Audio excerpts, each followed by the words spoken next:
মন কপিল কিচেনের সবাই স্বাগত। দেখতে পাচ্ছ বড় বড় কি মাছ দিয়ে এটা রুই মাছের ঝোল হবে আলু দিয়ে। এটা মাথা। এই জায়গায় দেখতে পাচ্ছ দিদি আলুটা ভাজতেছে, একটু লাল লাল করে একটু ভেজে নেবে।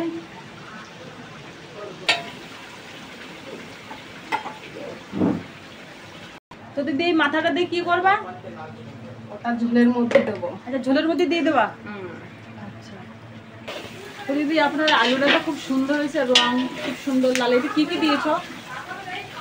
হলদি দিয়েছি, ঝাল দিয়েছি, লবণ দিয়েছি, পেঁয়াজ রসুন, হ্যাঁ পেঁয়াজ রসুনটা দিয়েছি। আলুটা তো ভাজা হয়ে গেছে, এবার দিয়ে দেবে জল।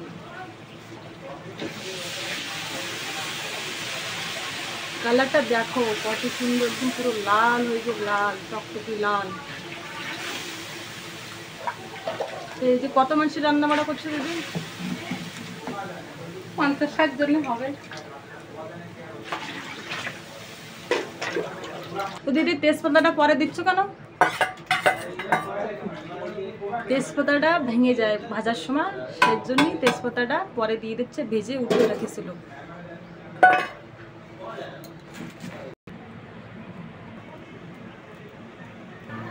ঝোল ফুটে উঠেছে, এবার দিয়ে দেবে মাছের মাথা।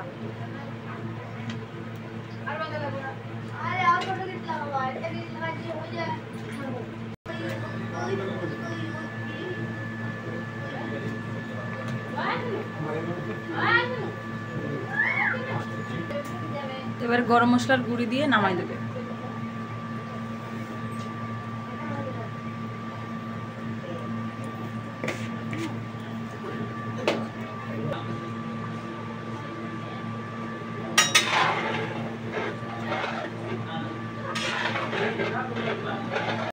তো আলু দিয়ে ঝোল হয়েছে, পাতলা পাতলা ঝোল রুই মাছের, দেখতে পাচ্ছ।